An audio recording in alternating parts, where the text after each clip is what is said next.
Assalamualaikum warahmatullahi wabarakatuh. Salam sejahtera dan semangat pagi untuk anak-anakku semuanya, siswa-siswa SMA Setiabudi Sungalian, kelas 11 MIPA 1 dan MIPA 2. Baik, pada kesempatan tutorial pembelajaran jarak jauh kali ini untuk materi kimia kita akan lanjutkan. Setelah beberapa waktu yang lalu Anda sudah menyimak tutorial yang sudah Bapak sampaikan berkaitan dengan materi termokimia. Semoga apa yang sudah kita pelajari bersama tentang termokimia berkenaan dengan reaksi eksoterm dan endoterm. Nah, Anda bisa menyimak ya dengan baik, dengan seksama dan bisa memahami konsep-konsep materi termokimia. Nah, kali ini kita akan lanjutkan kembali materi tutorial pembelajaran jauh atau belajar dari rumah. Kita masuk ke materi laju reaksi. Nah, untuk anak-anakku semuanya, laju reaksi. Nah, dari konsonan kata laju, berarti ada kaitannya dengan percepatan. Ya, bila kita melakukan reaksi, suatu reaksi terjadi, apakah lajunya cepat ataukah lajunya lambat. Baik, kita akan langsung masuk ke materi kita. Ya, saya minta Anda menyimak tutorial sehingga nanti Anda bisa menjawab tugas-tugas yang akan Bapak berikan pada pertemuan materi laju reaksi. Kita masuk ke SKKD dan indikator ya, SKKD dan indikator. SKKD-nya yaitu menentukan order reaksi dan tata laju reaksi berdasarkan data hasil percobaan. Nah, ini yang akan kita bahas. Kita langsung masuk ke dua materi nanti ya, KD-nya. Jadi mungkin dalam satu tutorial ini langsung Anda bisa mempelajari dua KD. Baik, ini ya. Sekalian menentukan order reaksi dan tata laju reaksi berdasarkan data hasil percobaan. Ini kognitifnya, kemudian psikomotoriknya, merancang, melakukan dan menyimpulkan serta menyajikan hasil percobaan faktor-faktor yang mempengaruhi laju reaksi dan order reaksi. Sedangkan indikatornya itu 35.1 memahami hukum laju reaksi. Nanti Anda bisa mempelajari bagaimana cara hukum laju reaksi itu bunyi hukum laju reaksi, kemudian memahami order reaksi berdasarkan hasil percobaan, kemudian memahami tetapan laju reaksi berdasarkan data percobaan, kemudian menentukan permasalahan laju reaksi berdasarkan data hasil percobaan. Nah, ini bisa Anda lihat ya. Mungkin tidak perlu Bapak bacakan satu persatu. Nah, inilah dari indikator yang akan kita pelajari dari pengembangan SKKD-nya. Baik, kita lanjutkan. Kita masuk terlebih dahulu dengan, sebelum kita masuk ke faktor-faktor yang mempengaruhi laju reaksi, kita masuk dulu ke rumus-rumus ya. Kita mengingat kembali, merefresh kembali ingatan Anda di kelas 10 tentang hukum dasar kimia. Kita masuk ke kemolaran. Nah, di sini ada rumus kemolaran. Kemolaran adalah satuan konsentrasi larutan yang menyatakan banyaknya mol zat terlarut dalam 1 liter larutan. Jadi kemolaran itu dalam rumus kimia itu dinyatakan dengan M simbolnya ya, M besar. Kalau kemolaran itu bukan kemolaran ya, kemolaran M-nya kecil. Nah, kemolaran M sama dengan jumlah mol, nih ya. M ini sama dengan jumlah mol, N, simbolnya N, dibagi volume larutan. Ya. Atau rumus yang ini bisa kita jabarkan lagi, kita substitusi menjadi rumusnya seperti ini. M sama dengan, ini bisa kita substitusi gram per mr dikali 1000 per V. Kalau dia nanti larutannya harus dirubah ke liter atau mililiter ya. Jadi harus kita rubah terlebih dahulu. Oke, ini konsep yang pertama tentang kemolaran yang harus wajib Anda pahami. Ya, anak-anak ya, kita lanjutkan. Nah, kemudian ada rumus juga pengenceran. Pengenceran di kemolaran. Pengenceran larutan menyebabkan konsentrasi berubah dengan rumusan. Jadi kalau larutannya pekat ya, dalam suatu percobaan kita harus encerkan dulu. Ya, bisa ditambah dengan air atau juga dengan larutan-larutan yang lainnya. Kita rumus pengenceran, jadi Anda harus ingat rumus pengenceran itu V1 dikali M1 sama dengan V2 dikali M2. di mana V1 kali M1 itu adalah volume dan konsentrasi larutan asal. Ya, ini yang asli sebelum pengenceran yang pekat. Kemudian volume dan konsentrasi yang kedua ini adalah hasil pengenceran. Ya, jadi untuk anak-anak harus dipahami untuk Anda semua tentang konsep-konsep ini. Baik, kita lanjutkan kembali. Nah, ini pencampuran sejenis, ada juga nih yang konsentrasi berbeda menghasilkan konsentrasi baru dengan rumus. Nah, ini yang pencampuran larutan sejenis dengan konsentrasinya berbeda-beda. Kita juga bisa menggunakan rumus yang satu ini M campuran, di mana V1 M1 tambah V2 M2 ditambah lagi ya mungkin V3 ya dan seterusnya. Dibagi lagi V1 V2 tambah V3 dan seterusnya. Nah, ini adalah rumus dari M campuran. Ya, konsep-konsep yang menjelaskan tentang rumus-rumus ini minimal anak-anak harus memahaminya. Oke, kita lanjutkan. Kita langsung masuk ke konsep laju reaksi. Oke, konsep laju reaksi. Laju reaksi itu menyatakan larutan perubahan konsentrasi zat-zat komponen reaksi setiap satuan waktu. Ini ya, menyatakan laju perubahan konsentrasi zat-zat komponen reaksi setiap satuan waktu yang dirumuskan dengan laju reaksi simbolnya V sama dengan delta M per T.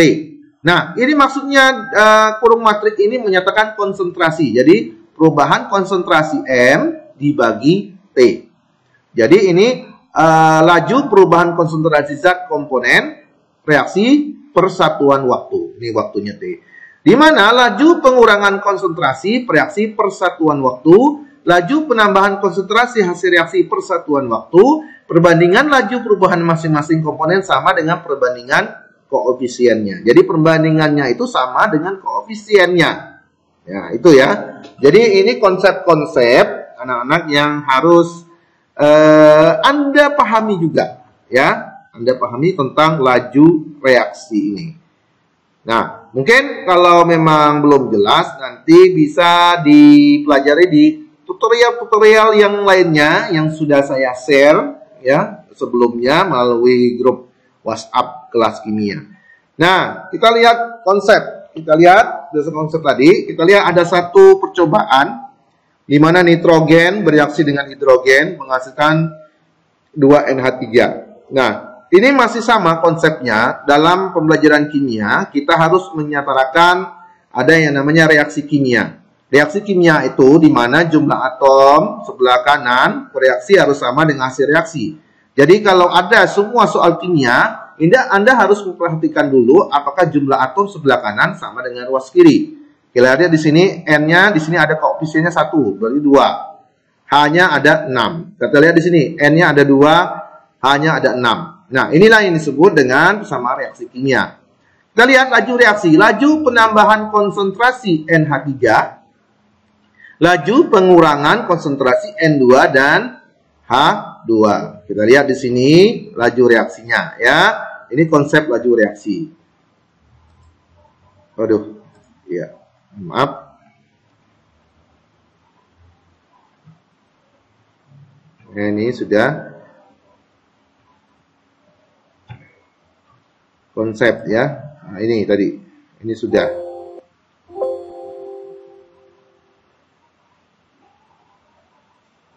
Nah, kita masuk ke faktor-faktor yang mempengaruhi laju reaksi. Faktor-faktor yang mempengaruhi laju reaksi itu ada 4.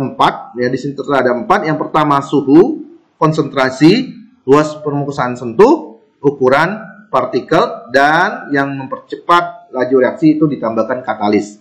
Nah, kita lihat satu persatu dari suhu. Jadi ingat ini ada 4 laju yang mempengaruhi laju reaksi ya. Kita lihat suhu. Kenaikan suhu dapat mempercepat laju reaksi. Jadi kalau suhunya tinggi berarti laju reaksinya juga cepat ya. Dan tentunya memungkinkan semakin banyaknya tumbukan efektif yang menghasilkan perubahan. Berarti ada indikasi bahwa kalau suhunya rendah berarti laju reaksinya juga akan lambat, ya. Nah, kita lihat hubungan kuantitatif perubahan suhu terhadap laju reaksi. Kita lihat contoh, misalnya di pola data, suhu 10, laju reaksinya 0,3. Suhunya 20, 0,6, cepat, lebih cepat. 30, 1,2. Nah, jadi suhu semakin tinggi, berarti laju reaksinya juga semakin cepat. Nah, ini salah satu indikasi contoh ya tentang laju reaksi suhu, berdasarkan suhu. Kita lihat hubungan kuantitatif perubahan suhu terhadap laju reaksi. Dari data diperoleh hubungan setiap kenaikan 10, dari data tadi, setiap kenaikan 10 derajat, maka laju mengalami kenaikan 2 kali semula. Maka secara matematis dapat dirumuskan VT sama dengan V0 2 T pangkat T0 per 10. Jadi ini rumus untuk kenaikan suhu, di mana VT laju reaksi pada suhu T, V0 laju reaksi pada suhu awal. Suhu yang pertama sekali tadi 10 derajat Celcius. Nah, ini konsep-konsep yang wajib ya Anda pahami juga. Oke, kita lanjutkan. Kita masuk ke konsentrasi. Nah, kita lihat konsentrasi mempengaruhi laju reaksi karena banyaknya partikel, kemungkinan lebih banyak tumbukan. Ya, ini yang diilustrasikan. Dan itu membuka peluang semakin banyak tumbukan efektif yang menghasilkan perubahan. Mana yang lebih mungkin terjadi tabrakan, di jalan lenggang atau di jalan padat? Nah, kita lihat ya, mana ilustrasinya, ya pastinya di sebelah kanan. Ya, ini akan berpeluang efektif menghasilkan perubahan. Ini jalan yang lengang. Nah, berarti lajunya reaksinya lebih cepat yang sebelah sini daripada yang sebelah kiri daripada sebelah kanan. Ini berkaitan dengan konsentrasi, ya. Jadi kalau banyaknya partikel yang ada dalam suatu larutan, berarti tumbukannya akan membuka peluang semakin banyak tumbukan efektif menghasilkan perubahan. Oke. Nah, hubungan kuantitatif perubahan konsentrasi dengan laju reaksi tidak dapat ditentukan dari persamaan reaksi, tetapi harus melalui percobaan. Jadi harus ada percobaan. Dalam penentuan laju reaksi ditentukan yang menjadi patokan adalah laju perubahan konsentrasi reaktan. Ya. Reaktan, ada reaktan yang perubahannya khususnya tidak mempengaruhi laju reaksi. Kita lihat perubahan reaktan tidak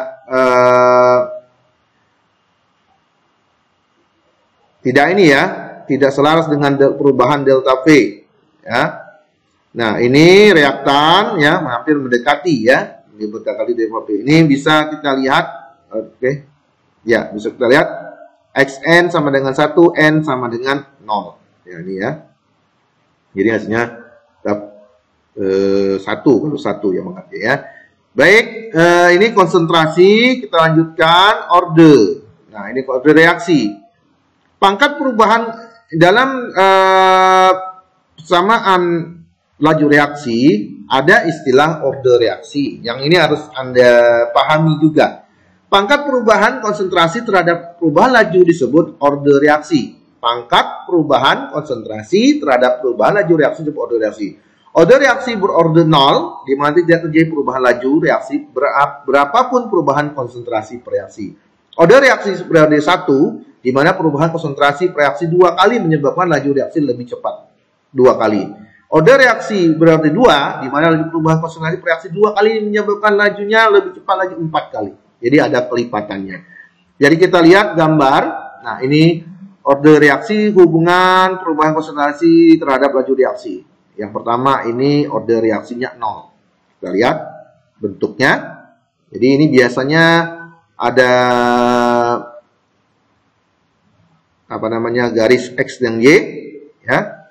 Nah, ini laju reaksi 0. Nah, kalau yang orde 1 kita lihat ya posisinya, yang ada perbedaan tadi orde ini orde 0. Ini 1, ini 2. Ya, jadi harus diingat 0, 1, 2. Oke ya. Baik anak-anak, kita lanjutkan barangkali.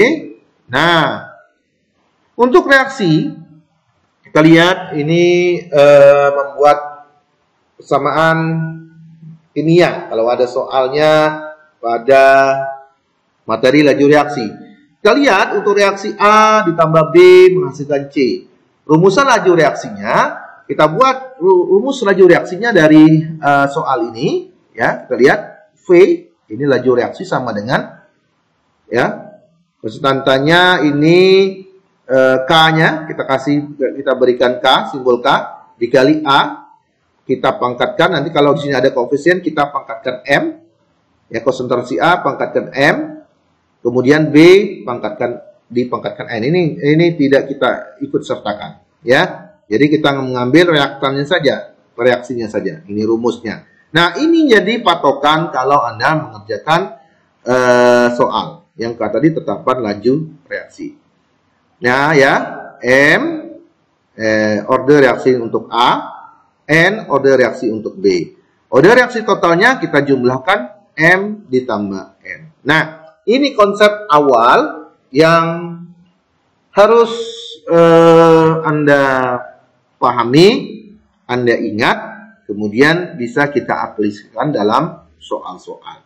Jadi ini ya, anak-anak, ya, awalnya ini kita buatkan rumusnya seperti ini. V laju reaksi, tetapan laju reaksi.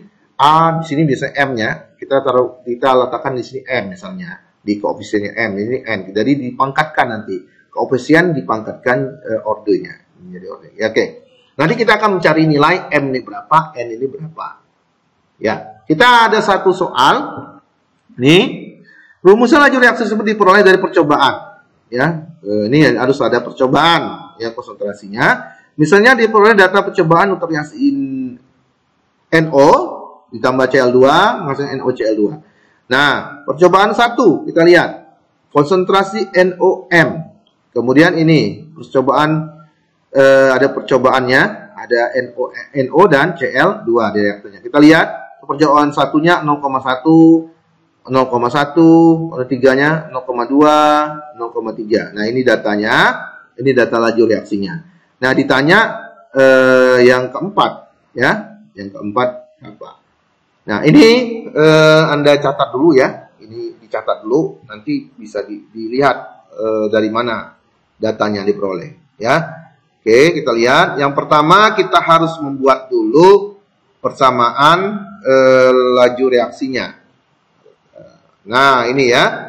Jadi ini ada koefisiennya, ini kamu harus lihat dulu nih anak-anak, ya. Lihat dulu apakah ruas kanan jumlah koefisiennya sudah sama, jumlah atomnya dengan ruas kiri. Ya, kelihatannya sudah sama nih. N-nya 1, di sini 1, O-nya sama, sudah sama. Nah, baru kita masukkan rumusnya. Ya, laju reaksi, tetapan laju reaksi NOM. Kita mencari dulu, ini yang kita cari untuk mencari ordo NO sama dengan M, ya. Ordo NO ini pangkatnya sama dengan M. Nah, untuk mencari ordo M ini, untuk mencari ordo M ini kita harus lihat data yang ada di Cl. Untuk mencari ordo M yang ini, ya, untuk mencari ordo M ini kita harus lihat data yang ada di sini. Kita lihat cari data yang sama. Data yang sana, percobaan yang sama. Kita lihat percobaan yang sama kan 0,1, 0,1. Jadi 1 dan 3 percobaannya. Nah, kita lihat, ya, 3 dan 1, 1, 3, 3 dan 1 kan sama, ya. Jadi hasilnya negatif 1. Nah, untuk yang Cl2 ini, kita kembalikan lihat data yang di sini. Kita lihat yang sama, percobaan yang sama itu 0,1, 1 dan 2, ya. Nah, kita bagikan lagi. Nah, ini dia, berarti 2. Jadi sudah dapat, kalau ditanya, order M itu 1, order N 2. Jadi, kalau dijumlahkan totalnya ada M1 ditambah M2. Nah, ini adalah soal-soal yang berkaitan dengan laju reaksi. Tetapi ada juga soal-soal yang nantinya ada yang hot, ya, yang perlu pemahaman-pemahaman. Oke, ini contoh soalnya, ya, mudah-mudahan bisa dipahami, ya. Oke, maka rumus laju reaksi tinggal kita masukkan kembali sesuai order tadi. Nah, ya, harga K diperoleh dengan memasukkan salah satu data percobaan. Jadi harga K tadi dimasukkan, harga K diperoleh dengan memasukkan salah satu data percobaan. Kita lihat K, ya, rumusnya kita rubah nih untuk mencari K, konstanta tetapan laju reaksinya. Tetapan laju reaksinya berarti V N0 Cl2. Kita masukkan angka-angkanya, Ya, 0,1 pangkat 1, 0,1 pangkat 2. Nah, dapatlah nilainya A4 kali 10 pangkat 3 meter per sekon, ya. Nah, ini kita dapatlah rumus-rumusnya seperti ini, ya, tetapan laju reaksinya. Ya, mudah-mudahan ini bisa dipahami ya, anak-anak ya, bisa dipahami. Sekali lagi, Bapak berharap Anda memahami. Nah, maka laju reaksi pada percobaan 4 adalah, nah ini ya, laju reaksi nanti Anda buka kembali ya, filenya mungkin dicatat ya, tutorialnya yang depan tadi, yang ada di contoh soalnya. Nah, tinggal kita memasukkan angka-angkanya, ini untuk mencari data yang keempat yang kosong tadi ya. Nah, mencari data keempat ini. Ya, nanti Anda catat terlebih dahulu ya, di buku catatan. Nah, ini hasilnya. Ya. Oke, ini hasilnya jadi 108 meter sekon ya. Meter per detik. Ya, laju reaksi, oke. Ya. Baik. Nah, ini ya untuk konsentrasi ya anak-anak ya, untuk menyelesaikan soal-soal yang berkaitan dengan laju reaksi harus dengan data percobaan. Kemudian kita masuk ke luas permukaan. Mana yang lebih luas permukaannya, sepotong tahu utuh atau sepotong tahu dipotong 4? Nah, kira-kira bisa Anda menjawab mana yang kira-kira luas permukaannya? Ya. Nah, kita lihat ini tahu. Ada tahu, satu tahu dipotong jadi 4. Di mana luas permukaannya? Nah. Oke, kita ulangi. Kita pisahkan, ya, ada satu potong tahu, kita pisahkan 4. Yang mana luas permukaannya lebih besar. Nah, perhatikan bahwa luas permukaan tahu itu untuk utuh lebih kecil daripada tahu yang dipotong. Jadi, jawabannya yang utuh, ya, itu luasnya lebih kecil. Lebih kecil daripada yang tahu yang dipotong. Nah, sekarang mana yang lebih luas permukaannya? Gula berukuran butir kasar atau gula berukuran butir halus?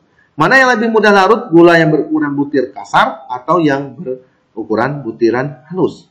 Nah, ini jadi pertanyaan, ya. Ya, pertanyaan. Nah, luas permukaan mempercepat laju reaksi karena semakin luas permukaan zat, semakin banyak bagian zat yang saling bertumbukan, dan semakin besar peluang adanya tumbukan efektif menghasilkan perubahan. Semakin luas permukaan zat, semakin kecil ukuran partikel zat. Jadi semakin kecil ukuran partikel zat, reaksi pun akan semakin cepat. Berarti gulanya gula yang halus yang lebih dapat larut, ya. Luas permukaannya yang pastinya yang berukuran kasar atau berukuran butiran halus, ya. Ya, berukuran kasar. Nah, ini ya konsep-konsep untuk luas permukaan zat. Untuk anak-anak semuanya, ya, saya harapkan untuk dipahami. Oke, kita masuk ke katalis. Nah, katalis ini untuk mempercepat laju reaksi. Katalis adalah zat yang dapat mempercepat laju reaksi, dan katalis ini dibagi lagi ada 2. Yang pertama, katalis aktif, yaitu katalis yang ikut terlibat reaksi dan pada akhir reaksi terbentuk kembali. Kemudian ada yang katalis pasif, yaitu katalis yang tidak ikut bereaksi, hanya sebagai media reaksi saja. Nah, ini untuk mempercepat laju reaksi tentunya harus ditambah katalis.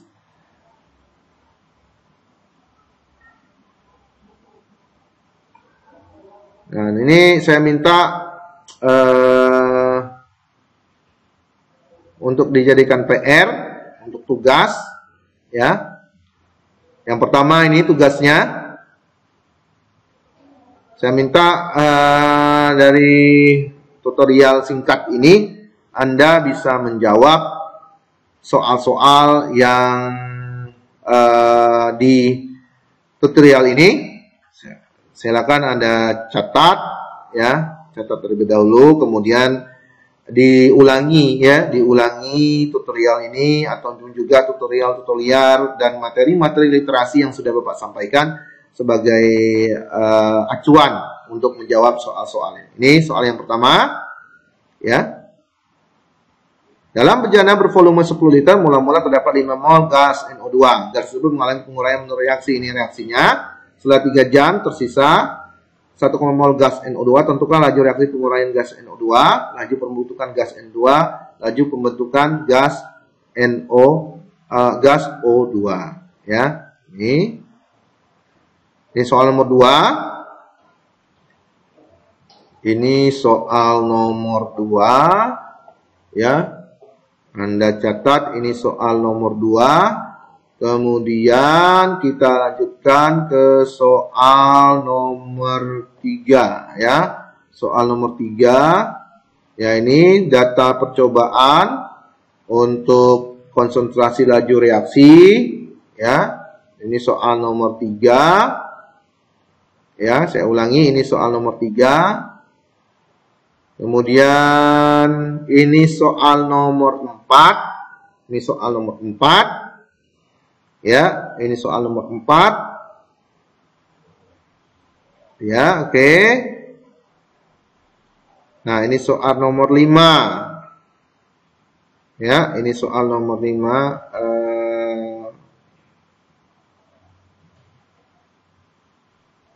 Enggak ini ya, enggak benar, ini soal nomor 5. Ini soal nomor 5. Anda disuruh mencari yang paling lambat. Reaksi dari yang paling lambat ke yang paling cepat. Anda lihat dulu ya, posisinya serbuk, kepingan, serbuk, kepingan, serbuk. Ini lihat juga konsentrasinya, ya, suhunya ya. Anda padankan dengan faktor-faktor yang mempengaruhi laju reaksi. Oke, untuk anak-anak demikian untuk pertemuan tutorial singkat kita pada materi laju reaksi, tutorial pembelajaran jarak jauh, belajar dari rumah. Semoga apa yang sudah Bapak sampaikan ya bisa Anda simak dengan baik, Anda pahami dengan baik. Walaupun nanti mungkin ada yang kurang tersampaikan dari tutorial kita ini ya, seperti yang Bapak sampaikan di awal, Anda bisa menyimak video-video tutorial lainnya yang sudah saya share, dan juga materi laju reaksi yang ada pada buku Anda, dan juga materi laju reaksi yang sudah saya share lewat kelas kimia, WA kelas kimia. Dan bila ada mungkin yang belum jelas dari